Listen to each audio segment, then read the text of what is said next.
Yes, ഇതാണ് Jose K മാണിയുടെയും ഒപ്പം counter Appu ജോസഫിൻ്റെയും വാദങ്ങൾ. എന്തായാലും ജോസ് കെ മാണി സഭാ നേതൃത്വത്തിൻ്റെ എല്ലാ പ്രശ്നങ്ങളും പരിഹരിക്കപ്പെട്ടു എന്ന് പറയുമ്പോൾ ലക്ഷ്യമിടുന്നത് മറ്റൊന്നുമല്ല, മധ്യകേരളത്തിലെ രാഷ്ട്രീയത്തിൽ ഈ തെരഞ്ഞെടുപ്പിൽ സഭാ നേതൃത്വത്തിൻ്റെ പിന്തുണയാണ്. അതേസമയം ജോസഫ് ഗ്രൂപ്പും എതിർവാദങ്ങൾ ഉയർത്തിക്കൊണ്ട് ഇത് ഖണ്ഡിക്കുകയും ചെയ്യുന്നുണ്ട്. എന്താണ് കത്തോലിക്ക സഭ ഈ വിഷയത്തിലെടുക്കുക എന്ന നിലപാട് മധ്യകേരളത്തിലെ അതല്ല കേരളത്തിൽ ജനവിധി നിശ്ചയിക്കുന്നതിൽ അതിസുപ്രധാനമാണ് ഈ ഘടകങ്ങൾ എന്നതാണ് ഏറ്റവും പ്രധാനപ്പെട്ട കാര്യം. എന്തായാലും നമുക്ക് കാത്തിരിക്കണം സഭാ നേതൃത്വം ഈ വിഷയത്തിൽ എന്ത് പ്രതികരണം നടത്തും എന്ന കാര്യം കൂടി. മഞ്ജുഷ് ഗോപാലാണ് ഇരു നേതാക്കളുമായി സംസാരിച്ച് അവരുടെ രാഷ്ട്രീയം പങ്കുവച്ചത്. മഞ്ജുഷ് തന്നെ നമുക്കിപ്പം ചേരുന്നുണ്ട്. മഞ്ജുഷ്, വളരെ പ്രധാനപ്പെട്ട ഒരു രാഷ്ട്രീയമാണ് നമ്മൾ ചർച്ച ചെയ്യപ്പെടുന്നത്. അതായത് ഈ തെരഞ്ഞെടുപ്പിൽ ജനവിധി നിശ്ചയിക്കാൻ അല്ലെങ്കിൽ കേരളം ആര് ഭരിക്കണമെന്ന് നിശ്ചയിക്കേണ്ടി വരുന്ന ഒരു സുപ്രധാനമായ ഒരു ഘടകമാണ് ഈ സഭാ നേതൃത്വത്തിൻ്റെ പിന്തുണ ആർക്കൊപ്പം എന്നത്. സഭ ഒരു പരസ്യ നിലപാടെടുക്കുമോ എന്നൊരു ചോദ്യമുണ്ട്. എന്തായാലും ഇരു നേതാക്കളുടെയും വാദം, ഇപ്പോൾ ജോസ് കെ മാണിയുടെ അവകാശവാദം പ്രശ്നങ്ങൾ ചിലതൊക്കെ ഉണ്ടായിരുന്നു, പക്ഷേ പൂർണ്ണമായും പരിഹരിച്ചൊപ്പം നിർത്തി എന്ന വാദമാണ്. അപ്പു ജോസഫ് അതിൻ്റെ കൗണ്ടറും പറയുന്നുണ്ട്. എന്താണ് കേരള കോൺഗ്രസിൽ പ്രതീക്ഷിക്കുന്ന രാഷ്ട്രീയം? സഭ ഒപ്പം ഉണ്ടാകുമോ?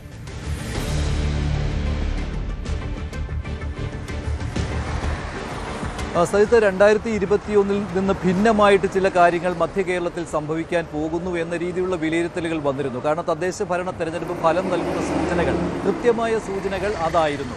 കേരള കോൺഗ്രസുകൾ പരസ്പരം മാറ്റുരച്ച് നോക്കുന്ന ഒന്നുകൂടിയായി തദ്ദേശ ഭരണ തെരഞ്ഞെടുപ്പ്. അവിടെ വിജയം സ്വാഭാവികമായിട്ടും കേരള കോൺഗ്രസ് ജോസഫ് വിഭാഗത്തിലേക്ക് വന്നു എന്ന് പറയാം. പക്ഷേ അത് പൊതുവെ സംസ്ഥാന ഭരണത്തിനെതിരെയുള്ള വിലയിരുത്തൽ എന്ന രീതിയിൽ വ്യാഖ്യാനിക്കപ്പെട്ടതിനാൽ അത് പ്രതിപക്ഷ പാർട്ടികൾക്ക് മുഴുവനും അവകാശപ്പെടുന്ന രീതിയിലേക്ക് അല്ലെങ്കിൽ കോൺഗ്രസിൻ്റെ ഒരു നേട്ടമായിട്ടായിരിക്കും കൂടുതൽ വരിക. പക്ഷേ അത് കേരള കോൺഗ്രസ് ജോസഫ് ഗ്രൂപ്പ് പൊതുവെ അവകാശപ്പെട്ടതാണ്, മധ്യ കേരളത്തിൽ ഞങ്ങൾക്ക് നേട്ടമുണ്ടായി എന്ന്. ആ നേട്ടം തിരിച്ചു പിടിക്കുക എന്നുള്ളതാണ് കേരള കോൺഗ്രസ് മാണി ഗ്രൂപ്പിന് പ്രധാനമായ കാര്യം. ജോസ് കെ മാണി കൃത്യമായിട്ട് അവകാശവാദം ഉന്നയിക്കുന്നത് ക്രൈസ്തവ മേഖലയിൽ കൃത്യമായ ഇടപെടലുകൾ നടത്തുവാൻ കേരള കോൺഗ്രസ് മാണി വിഭാഗത്തിന് കഴിഞ്ഞിട്ടുണ്ട് എന്നാണ്.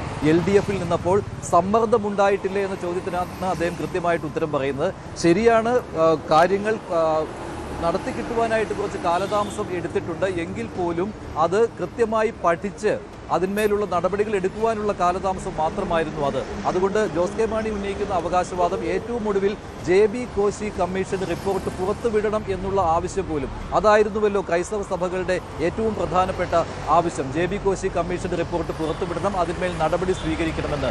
തത്വത്തിൽ JB കോശി കമ്മീഷൻ റിപ്പോർട്ട് സർക്കാർ അംഗീകരിക്കുകയും കമ്മീഷൻ റിപ്പോർട്ടിലെ വ്യവസ്ഥകൾ എന്തെല്ലാമാണ് എന്നുള്ള കാര്യം, ശുപാർശകൾ എന്തെല്ലാമാണ് എന്ന കാര്യം പുറത്തുവിടുകയും ചെയ്തതോടുകൂടി അത് രാഷ്ട്രീയമായി കേരള കോൺഗ്രസ് എമ്മിന് ഒരു വിജയമാണ് എന്ന് തന്നെ പറയാം. കാരണം ഈ ഘട്ടത്തിൽ സഭയെ ഇക്കാര്യം പറഞ്ഞുകൊണ്ട് കേരള കോൺഗ്രസിനെതിരെ, കേരള കോൺഗ്രസ് മാണിക്ക് എതിരെ തിരിക്കുവാനുള്ള ഒരു സാഹചര്യം ഇല്ലാതെ വന്നിരിക്കുകയാണ്. ശ്രദ്ധിച്ചാൽ അറിയാം സജിത്ത്, ഈ തദ്ദേശ ഭരണ തെരഞ്ഞെടുപ്പ് സമയത്തും സഭയുടെ പിന്തുണ സ്വാഭാവികമായിട്ട്, പ്രത്യേകിച്ച് കത്തോലിക്ക സഭയുടെ പിന്തുണ UDFന് കിട്ടിയിട്ടുണ്ട്. 2026 ഈ നിയമസഭാ തെരഞ്ഞെടുപ്പിലും അങ്ങനെ ഒരു പിന്തുണ കിട്ടുമെന്നുള്ള വിലയിരുത്തലുകൾക്കിടെയാണ് അവസാന സമയങ്ങളിൽ, സർക്കാരിൻ്റെ അവസാന സമയങ്ങളിൽ ചില തീരുമാനങ്ങൾ എടുക്കാൻ സാധിച്ചത്. അത് ഞങ്ങളുടെ സമ്മർദ്ദം, ഞങ്ങളുടെ കൂടി വിജയമാണ് എന്നുള്ള രീതിയിലാണ് കേരള കോൺഗ്രസ് മാണി വിഭാഗം കാണുന്നത്. അതുകൊണ്ട് ജോസ് കെ മാണി ആത്മവിശ്വാസത്തോടു കൂടി പറയുന്നത് ഭൂപതിവ് ചട്ട ഭേദഗതി നിയമം കൊണ്ടുവരുവാനായിട്ട് കഴിഞ്ഞു. അതുകൊണ്ട് തന്നെ മലയോര കർഷകരുടെ, പ്രത്യേകിച്ച് ക്രൈസ്തവ മേഖലയിലെ വർഷങ്ങളായിട്ടുള്ള,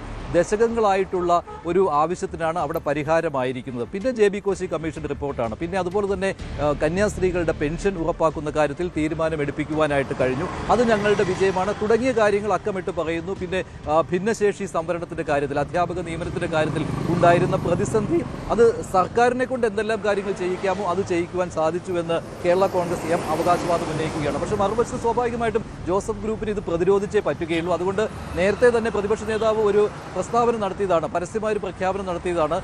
UDF അധികാരത്തിൽ വരികയാണെങ്കിൽ കാർഷിക മേഖലയ്ക്ക് അനുകൂലമാകുന്ന രീതിയിൽ ഭൂപതിവ് ചട്ട ഭേദഗതി കൊണ്ടുവരുമെന്നുള്ളതാണ്. അതായത് ഒരു തരത്തിലുള്ള വ്യവസ്ഥകളും ഇല്ലാതെ തന്നെ കർഷകർക്ക് ഭൂമി വിനിയോഗിക്കുവാനായ, പട്ടയം ഭൂമി വിനിയോഗിക്കുവാനുള്ള അവസരമുണ്ടാക്കി കൊടുക്കുമെന്നുള്ള പ്രഖ്യാപനം വന്നത് അത് സഭയെ ചിന്തിപ്പിക്കുന്ന ഒരു കാര്യം കൂടിയാണ്. പക്ഷേ തൽക്കാലം ഇക്കാര്യത്തിൽ സഭാ നേതൃത്വം, പ്രത്യേകിച്ച് കത്തോലിക്ക സഭാ നേതൃത്വം ഒരു സാധാരണ നിലപാട് പറയുന്ന സൂചനകളിലൂടെയാണ്. പക്ഷേ അങ്ങനെ ഒരു നിലപാടിലേക്ക് വന്നിട്ടില്ല. സഭ മൗനം പാലിക്കുന്നു എന്ന കാര്യത്തിൽ യാതൊരു സംശയമില്ല. അത് നേട്ടമായിട്ട് കാണുവാനായിട്ട് ഒരേ സമയത്ത് കേരള കോൺഗ്രസ് മാണിയും മറുവശത്ത് കേരള കോൺഗ്രസ് ജോസഫും ശ്രമിക്കുന്നുണ്ട്. പക്ഷേ തദ്ദേശ ഭരണ തെരഞ്ഞെടുപ്പിലുണ്ടായ ഏകപക്ഷീയമായ ഒരു നേട്ടം കേരള കോൺഗ്രസിന്റെ മറുവിഭാഗത്തിന്, അതായത് UDF-നൊപ്പം നിൽക്കുന്ന ജോസഫ് വിഭാഗത്തിനുണ്ടായ നേട്ടം ആവർത്തിക്കാൻ കഴിയുമോ എന്നുള്ള കാര്യം സംശയമാണ്. കാരണം അത്രമാത്രം ആത്മവിശ്വാസമാണ് മറുവശത്ത് പ്രകടിപ്പിക്കുന്നത്. പിന്നെ ഓരോ രൂപതകളുടെ അടിസ്ഥാനത്തിൽ അല്ലെങ്കിൽ ഓരോ മണ്ഡലങ്ങളുടെ അടിസ്ഥാനത്തിൽ വ്യത്യാസം വരുമോ എന്നുള്ള കാര്യം കൂടി ഇക്കാര്യത്തിൽ ഉണ്ട്. പാലാ രൂപതയുടെ ഭാഗത്ത് നിന്ന് ഇന്ന മണ്ഡലങ്ങളിൽ ഉള്ളവർക്ക് പിന്തുണ നൽകാം, അത് UDF ആണോ LDF ആണോ എന്നുള്ള സൂചനകൾ നൽകുകയും കാഞ്ഞിരപ്പള്ളിയിൽ മറ്റൊരു രീതിയിൽ, ഇടുക്കിയിൽ വേറൊരു രീതിയിൽ, ഇങ്ങനെയൊക്കെ വരുമ്പോൾ മധ്യ കേരളത്തിലെ ഏതാണ്ട് 4 ജില്ലകളിലായി വ്യാപിച്ച് കിടക്കുന്ന ഈ കേരള കോൺഗ്രസുകളുടെ പരസ്പരമുള്ള പോരാട്ടം, അതിൽ ഏത് നിലപാടിലേക്ക് സഭ പോകും? ഇനി സഭകൾ പറയുന്നത് വിശ്വാസികൾ കണക്കിലെടുക്കുമോ? പിണറായി വിജയൻ സർക്കാരിൽ പൂർണ്ണ വിശ്വാസം സഭയ്ക്കും വിശ്വാസികൾക്കിടയിൽ, ക്രൈസ്തവ വിശ്വാസികൾക്കിടയിൽ ഉണ്ടോ തുടങ്ങിയ ഒരുപാട് ഘടകങ്ങൾ ഇക്കാര്യത്തിൽ ഉണ്ട്. അതുകൊണ്ട് തന്നെ UDF പൂർണ്ണമായിട്ടും പ്രതീക്ഷിക്കുന്നത് ക്രൈസ്തവ പിന്തുണ ഞങ്ങൾക്ക് കിട്ടും, മധ്യ കേരളത്തിലെ സീറ്റുകൾ ഞങ്ങൾക്ക് തൂത്തുവാരാൻ കഴിയുമെന്നുള്ളത്. പക്ഷേ മറുവശത്ത് ആത്മവിശ്വാസത്തിന് ഒട്ടും കുറവില്ല എന്നതാണ് ജോസ് കെ മാണിയുടെ വാക്കുകൾ സൂചിപ്പിക്കുന്നത്. അത് അവസാന നിമിഷം, സർക്കാരിൻ്റെ അവസാന നിമിഷങ്ങളിൽ ഇടപെടാൻ കഴിഞ്ഞു, തീരുമാനങ്ങൾ എടുപ്പിക്കാൻ കഴിഞ്ഞു എന്നുള്ള ആത്മവിശ്വാസമാണ് അദ്ദേഹത്തിനുള്ളത്. ഇതാണ് മധ്യ കേരളത്തിലെ ഒരു രാഷ്ട്രീയം, 2 മുന്നണികളിൽ നടത്തുന്ന അവകാശവാദം.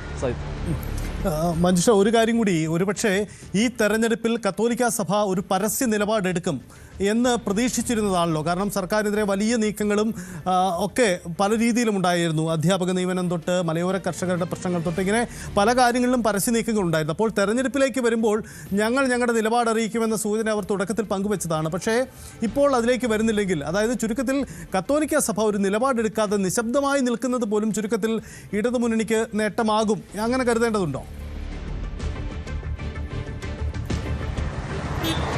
സ്വാഭാവികമായിട്ടും അങ്ങനെ വരേണ്ടതാണ്. കാരണം UDF-ന് അനുകൂലമായിട്ട് ചിന്തിക്കും ക്രൈസ്തവ സഭകൾ എന്ന രീതിയിലുള്ളൊരു വിലയിരുത്തലുണ്ടായിരുന്നു, പ്രത്യേകിച്ച് കത്തോലിക്ക സഭ. അതിന് കാരണം പിണറായി സർക്കാരിന്മേൽ അവർ വെച്ചിരുന്ന ആവശ്യങ്ങളായിരുന്നു. അതിൽ ഒരു തീരുമാനം ഉണ്ടാകുന്നില്ല എന്നത് കണ്ടാണ് അങ്ങനെ ഒരു നിലപാടിലേക്ക് പോകും എന്നുള്ള രീതിയിലുള്ള വിലയിരുത്തൽ വന്നത്. അത് പ്രധാനമായിട്ടും സഭയിലെ കത്തോലിക്ക കോൺഗ്രസിൻ്റെ, വിശ്വാസികളുടെ സംഘടനയായ കത്തോലിക്ക കോൺഗ്രസിന്, അതിൽ വൈദികരും പ്രതിനിധികളാണ് അതിൻ്റെ തലപ്പത്തുണ്ട്. ഈ കത്തോലിക്ക കോൺഗ്രസിൻ്റെ പരസ്യമായ നിലപാടുകളുണ്ടായിരുന്നു. അവരുടെ വിശ്വാസ സംരക്ഷണ റാലി ഉണ്ടായിരുന്നു, കർഷകരുടെ അവകാശങ്ങൾക്ക് വേണ്ടിയുള്ള മഹാസമ്മേളനങ്ങൾ അവർ നടത്തുകയുണ്ടായി. ഈ ഭൂപതിവ് ചട്ടങ്ങളെക്കുറിച്ച് അവർ ഒരുപാട് ആവശ്യങ്ങൾ ഉന്നയിക്കുകയും സർക്കാരിന്മേൽ സമ്മർദ്ദം ചെലുത്തുകയും ചെയ്തു. വന്യജീവി ആക്രമണങ്ങളെക്കുറിച്ച് അവർ കേരളത്തിൻ്റെ മലയോര മേഖലകളിൽ ജാഥ നടത്തി. ഇതൊക്കെ പക്ഷേ ഈ തെരഞ്ഞെടുപ്പ് സമയമായപ്പോഴേക്കും അവർ ഉന്നയിച്ച ആവശ്യങ്ങളിൽ മേൽ സംസ്ഥാന സർക്കാർ ഒരു തീരുമാനം എടുത്തതോടെ, അല്ലെങ്കിൽ തീരുമാനം എന്ന് പറയുമ്പോൾ അത് പൂർണ്ണമായിട്ടും നടപ്പാക്കി എന്ന് പറയാനാവില്ല, പക്ഷേ അതൊരു തീരുമാനത്തിൻ്റെ രീതിയിലേക്ക് വന്നു കഴിഞ്ഞു. അതുകൊണ്ട് അവർക്ക് മറുത്തൊരു കാര്യം, അതിൽ കർശനമായ ഒരു വിമർശനം ഉന്നയിക്കുവാനുള്ള സാഹചര്യം അടഞ്ഞിരിക്കുകയാണ്. അത് LDF-ൻ്റെ ഒരു നേട്ടമായിട്ട് തന്നെ കണക്കാക്കാം. പക്ഷേ അവിടെയും മറ്റൊരു കാര്യമുണ്ട്. അവരും പറയുന്ന കാര്യം ഇതാണ്, ഈ അവസാന നിമിഷങ്ങളിൽ ആയിരുന്നില്ലല്ലോ തീരുമാനം എടുക്കേണ്ടത്, അതിൻ്റെ ഗുണഫലം കിട്ടുന്നില്ലല്ലോ, അതിനെ അടുത്ത സർക്കാർ വരുമ്പോഴല്ലേ അത് പൂർണ്ണമായിട്ടും അനുഭവിക്കാൻ കഴിയുകയുള്ളൂ, ഞങ്ങൾ എത്രയോ വർഷമായി ഉന്നയിക്കുന്ന ഒരു ആവശ്യമാണ് എന്നുള്ള കാര്യമുണ്ട്. അപ്പോൾ ചിന്തിച്ച് ക്രൈസ്തവർ വോട്ട് ചെയ്യുക എന്ന രീതിയിലേക്ക്, ആ ഒരു രീതിയിലെ കാര്യങ്ങൾ വന്നിട്ടുണ്ട്. സഭ എപ്പോഴും ഞങ്ങളെ ഇങ്ങോട്ട് സഹായിക്കുന്നവരെ തിരിച്ച് സഹായിക്കും എന്നൊക്കെയുണ്ട്. പിന്നെ അതുപോലെ തന്നെ ആരാണോ മെച്ചപ്പെട്ട സ്ഥാനാർത്ഥി അവർക്ക് വോട്ട് ചെയ്യുക തുടങ്ങിയ സന്ദേശങ്ങളെ നൽകാറുള്ളൂ, പരസ്യമായ ഒരു നിലപാടിലേക്ക് പോകാറില്ല. പക്ഷേ നിലവിൽ ക്രൈസ്തവ സഭകൾ എടുത്തിരിക്കുന്ന ഈ ഒരു നിലപാട്, മൗനം. ഇപ്പോൾ ഞാൻ ഈ തിരുവനന്തപുരത്ത് നിന്ന് കണ്ണൂരിലേക്ക്, കാസർഗോഡിലേക്കുള്ള യാത്രയ്ക്കിടെ പല സഭാ നേതൃത്വത്തിൽപ്പെട്ട ആളുകളുമായിട്ട് സംസാരിച്ചിരുന്നു. അതിൽ ബിഷപ്പുമാരുടെ പ്രതികരണങ്ങൾക്ക് ശ്രമിച്ചിരുന്നു. പക്ഷേ ഇപ്പോൾ പരസ്യമായ ഒരു പ്രതികരണത്തിന് ഒരു അവസരമില്ല എന്നുള്ളതാണ് ബിഷപ്പുമാരുടെ നിലപാട്. അത് ഏത് രൂപതയിലെ ആണെങ്കിലും അത് തന്നെയാണ്. 9-ാം തീയതി കഴിയട്ടെ എന്ന രീതിയിലാണ്, അല്ലെങ്കിൽ അതോട് അടുക്കട്ടെ എന്നുള്ള രീതിയിലാണ് അവർ പറയുന്ന കാര്യം. ഈസ്റ്റർ സമയമാണ്, നൊയമ്പിൻ്റെ സമയമാണ്, അതുകൊണ്ട് ഒരു രാഷ്ട്രീയത്തിലേക്ക് പോകാനോ ഒരു വിവാദ വിഷയങ്ങളിലേക്ക് പോകാനോ അവർ ആഗ്രഹിക്കുന്നില്ല എന്നുള്ളതാണ് അതിന് പറയുന്ന ന്യായീകരണം. പക്ഷേ എങ്കിലും ഇക്കാര്യത്തിൽ ഒരു പൂർണ്ണമായിട്ടും ഏത് മുന്നണിയെ പിന്തുണയ്ക്കണം എന്ന കാര്യത്തിൽ കൃത്യമായ ഒരു സന്ദേശം നൽകുവാൻ ഇപ്പോൾ കത്തോലിക്ക സഭ പ്രത്യേകിച്ച് മടിക്കുകയാണ് എന്ന് തന്നെ നമുക്ക് പറയേണ്ടി വരും. അത് സ്വാഭാവികമായിട്ടും LDF-നുണ്ടാകുന്ന ഒരു ആശ്വാസം ചില്ലറയല്ല, പ്രത്യേകിച്ച് കേരള കോൺഗ്രസ് മാണി വിഭാഗത്തിനുണ്ടാകുന്ന ആശ്വാസം ചില്ലറയല്ല. ഒരു കാര്യം കൂടി, 2 കേരള കോൺഗ്രസുകളും ഒരേ മുന്നണിയിൽ നിൽക്കണം എന്നുള്ളത് സഭകളുടെ ആവശ്യമായിരുന്നു. പക്ഷേ അത് നടപ്പായില്ല. അതിന് ശ്രമങ്ങൾ സഭ നടത്തിയിരുന്നു. UDF-ലേക്ക് ജോസ് കെ മാണിയെ കൊണ്ടുവരുവാനുള്ള ശ്രമം നടന്നിരുന്നു. പക്ഷേ അത് തടയപ്പെട്ടതാണല്ലോ, അത് അറിയാവുന്ന കാര്യമാണ്. അപ്പോൾ അതോടുകൂടി സഭയ്ക്ക് കൂടുതൽ അധികാരത്തിൽ ഒരു വ്യക്തത വരുത്തുവാൻ കഴിയുന്നില്ല എന്ന സാഹചര്യം കൂടിയുണ്ട്. സജിത്, കൂടുതൽ വാർത്തകൾക്ക് News 18 Keralam YouTube channel subscribe ചെയ്യുക.